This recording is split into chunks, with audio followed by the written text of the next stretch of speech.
Welcome to my channel. And this is English Podcast Station. Hey everyone. Sometimes it can be kind of hard to ask for help in English.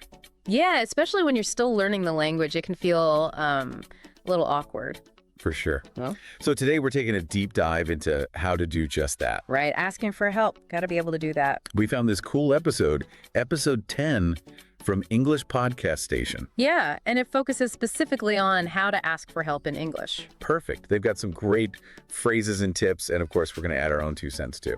Definitely. And it's really fascinating because it's not just about memorizing phrases. It's really about the psychology, the reasons why these phrases work. I like that, the psychology of it. Cool. Yeah, it's kind of like, choosing the right tool for the job. Oh, okay, I'm listening. You wouldn't use a hammer to screw in a light bulb, right? Right? Same with language. That's a good analogy. Got to use the right phrase at the right time.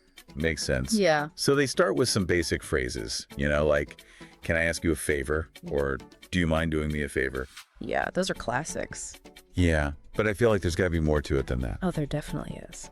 Like, what makes them work so well? Well, first of all, they're super polite and direct, Right. But also, they sort of acknowledge that you're asking someone to, go out of their way for you. So there's that respect there. Respect for their time. Exactly. I see. You're acknowledging their effort. That makes a lot of sense. And that's important. People respond well to that. Okay, so then they mention, will you do me a favor? For more casual situations. Right, like when you're asking a friend or something. Like, hey, will you do me a favor and grab me that thing over there? Exactly. Much more relaxed. And that's all about matching the level of formality, right? Exactly. You've hit the nail on the head. So can I ask you a favor? That's for, someone you don't know as well. Right, or your boss or a professor or something. And then, will you do me a favor is for your buddies. Exactly. You wouldn't ask your boss, hey, will you do me a favor? Uh-huh. No, probably not a good idea. Unless you know them really well, I guess. Right, right. But yeah, it's all about reading the room, Yeah, like choosing the right outfit for the occasion. Oh, I like that. You wouldn't wear a ball gown to a barbecue, right? Exactly. Got to dress for the situation. And the podcast really emphasized tone and delivery too, right? Oh, yeah, super important. Even if you use a polite phrase, but you mumble it or sound unsure of yourself, Right. people might be less likely to help. Interesting. It's about projecting confidence, Yeah. You really mean it and you believe in what you're asking. So confidence is key. Definitely, it shows you're serious. So let's say you need to ask a busy colleague for help on a project. Okay, yeah. If you kind of go up to them all timid and sorry to bother you, but would you, maybe. Oh, yeah, it's not going to work. No, it's not very convincing. You got to be clear and confident, but still respectful. Okay, so confidence and respect. Got it. Yeah, then they'll be way more likely to help you. Now, what about if you need to, interrupt someone to ask for help? That always feels kind of awkward. It can be, yeah, but the podcast has some good phrases for that, too. Oh, good. Like what? Things like, sorry to bother you, but, or, I hate to interrupt, but. Okay. Those are good. They acknowledge the interruption. Exactly. It's like you're saying, I know you're busy, but this is important. Right. I see. So it's respectful of their time. Exactly. You're showing them you value their time. And they even had a tip for interrupting your boss. Oh, yeah. What was it? Knock on the door and ask, do you have a minute? Ah, yes.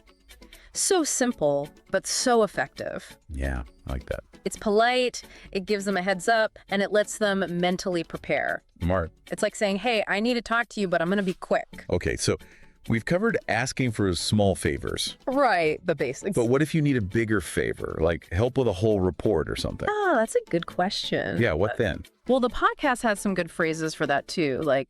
Can I get you to do me a favor?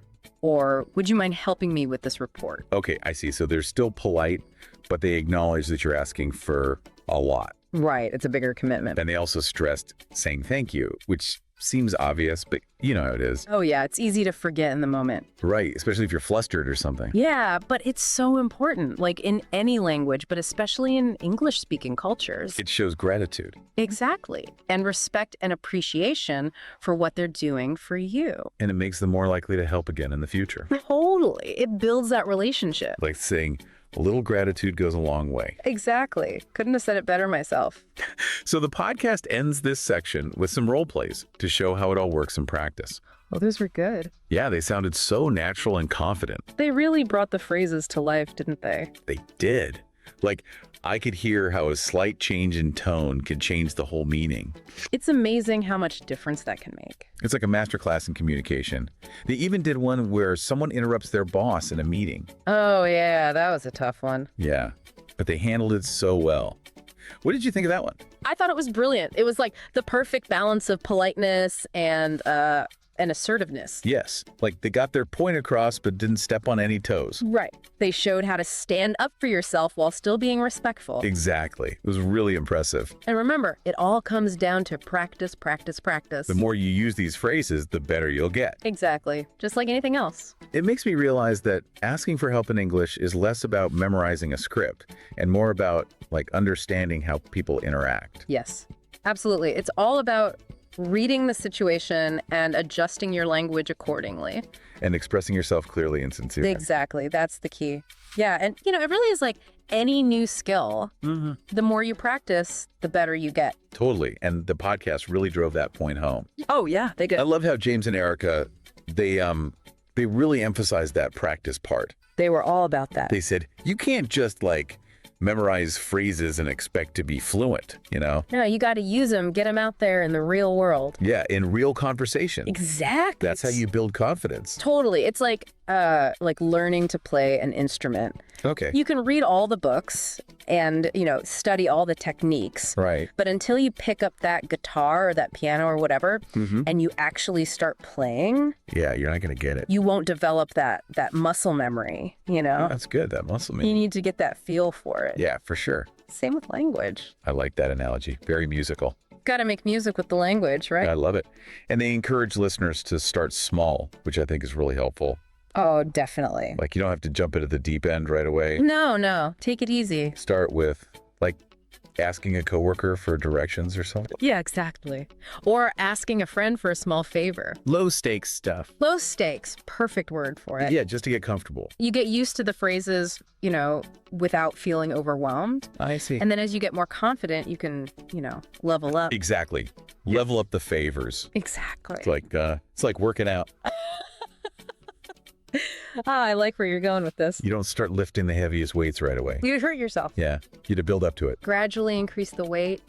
Exactly. Same with language learning. Build those language muscles. I love it. And speaking of challenges, they talked about the fear of making mistakes, which I know is huge for a lot of language learners. Oh, it's a big one. People are so scared to make mistakes. I know, but it's such a natural part of the process, though. It is. Like, everyone makes mistakes. Everyone. Especially when you're learning something new. Yeah, you're not going to be perfect right away. Oh, It's okay to mess up. it's more than... Okay, it's essential. Yeah, that's what they said too. Mistakes are like little signposts. They Yeah. show you where you need to improve. I never thought of it that way. Yeah, they help you focus your learning. Like, okay, I need to work on this. That's a good way to think about it. Gotta embrace the mistakes, Embrace the mistakes. I like that. They're our friends, not our enemies. Our little language teachers. Exactly. And they suggested recording yourself speaking English Oh, yeah, that's a good one. and then listening back to it. It can be kind of cringy, but it's so helpful. I know, right? It's like, oh, do I really sound like that?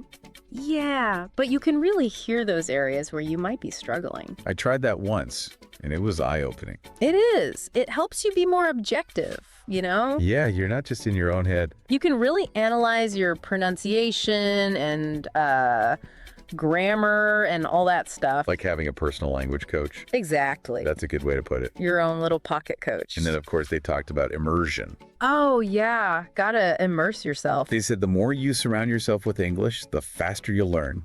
It's true. Like listening to podcasts, watching movies, reading books. Whatever you enjoy, as long as it's in English. Exactly.